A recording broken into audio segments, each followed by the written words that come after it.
حقیقی میاں بیوی مرتے دم تک ہر خوشی اور غمی کے سچے ساتھی ہوتے ہیں، جبکہ فلمیں یا ڈرامے میں دکھایا گیا جوڑا محض چند گھنٹوں یا چند قسطوں کا مصنوعی ساتھی ہوتا ہے، جس کا شوٹنگ ختم ہوتے ہی ایک دوسرے کی کسی خوشی غمی سے کوئی تعلق نہیں رہتا۔ نمبر 2، فلمی جوڑے کی زندگی شادی پر ختم ہو جاتی ہے، جبکہ حقیقی میاں بیوی کی زندگی شروع ہی شادی سے ہوتی ہے۔ نمبر 3، فلم یا ڈرامے کے جوڑے تمام دنیاوی ذمہ داریوں سے مبرہ ہوتے ہیں، جن کا کام صرف اور صرف رومانس ہی دکھایا جاتا ہے، جبکہ حقیقی زندگی میں میاں ہو یا بیوی دونوں کے کندھوں پر ہر قسم کی گھریلو اور خاندانی ذمہ داریوں کا بوجھ ہوتا ہے۔ نمبر 4، فلم یا ڈرامے کے لیے اس جوڑے کا انتخاب کیا جاتا ہے جس کی شکل اور قد و قامت باقی تمام افراد سے منفرد ہوتی ہے، لیکن حقیقی میاں بیوی میں یہ ممکن ہی نہیں کہ جوڑے کے دونوں افراد اپنے معاشرے اور خاندان میں سب سے منفرد ہوں۔ نمبر 5، فلم یا ڈرامے کے جوڑے کو مہنگے ترین میک اپ سے سجا کر دکھایا جاتا ہے۔ اس طرح جو جوڑے پہلے ہی سب سے منفرد منتخب کیے جاتے ہیں ان کو 4 چاند لگا دیے جاتے ہیں، جبکہ حقیقی زندگی میں میاں بیوی کی زندگی کیمیکل سے بنے سستے میک اپ استعمال کرنے کے بعد نیچرل بیوٹی سے بھی محروم ہو جاتی ہے۔ نمبر 6، حقیقی میاں بیوی کے پیچھے کسی تنظیم کا ہاتھ نہیں ہوتا، جبکہ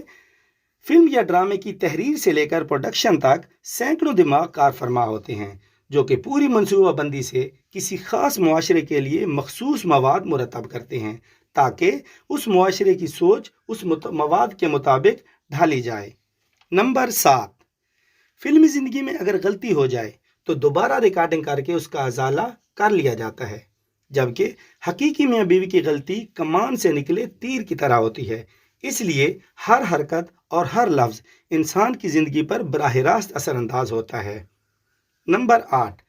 سب سے بڑھ کر یہ کہ فلمی جوڑے کا مقصد دولت اور شہرت کا حصول ہوتا ہے، جبکہ حقیقی میاں بیوی کی زندگی کا مقصد اپنے فرائض کی ادائیگی ہوتا ہے۔ ناظرین، یہاں پر صرف چند مثالیں پیش کی گئی ہیں، لیکن ان کے علاوہ بھی لاتعداد ایسے پہلو ہیں جن سے یہ ثابت ہوتا ہے کہ فلمی یا ڈرامائی جوڑوں کی زندگی کا حقیقی میاں بیوی کی زندگی سے کوئی موازنہ نہیں بنتا ہے۔ اور اگر ناظرین یہ ساری باتیں سچ ہیں تو پھر ہمیں یہ بھی ماننا پڑے گا کہ ہمارے معاشروں میں میاں بیویوں کی ایک بڑی اکثریت ہے جو اپنے جیون ساتھی میں فلمی یا ڈرامائی جوڑوں جیسی خصوصیات دیکھنا چاہتی ہے۔ اور ناظرین، ستم ظریفی تو یہ ہے کہ اگر دوسرا فریق اس معیار پر پورا نہ اترے اور خاندان یا معاشرے میں کوئی اور اس معیار پر پورا اترتا نظر آئے تو ہماری دلچسپیاں اس کی طرف مبذول ہو جاتی ہیں۔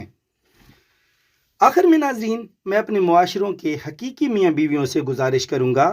کہ آپس کے لاکھ اختلافات کے باوجود یہ ہرگز نہ بھولیں کہ آپ کا جیون ساتھی ہی دراصل آپ سے مخلص ہوتا ہے، کیونکہ اس کے اور آپ کے تمام نفع و نقصانات مشترک ہوتے ہیں، جبکہ جن سے آپ خامخواہ متاثر ہو کر اپنی عزت و غیرت کا جنازہ نکال بیٹھتے ہیں، ان کا آپ کے نفع نقصان سے دور دور تک کوئی تعلق نہیں ہوتا۔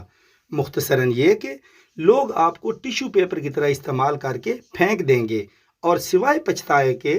آپ کے پاس کچھ بھی نہیں بچے گا۔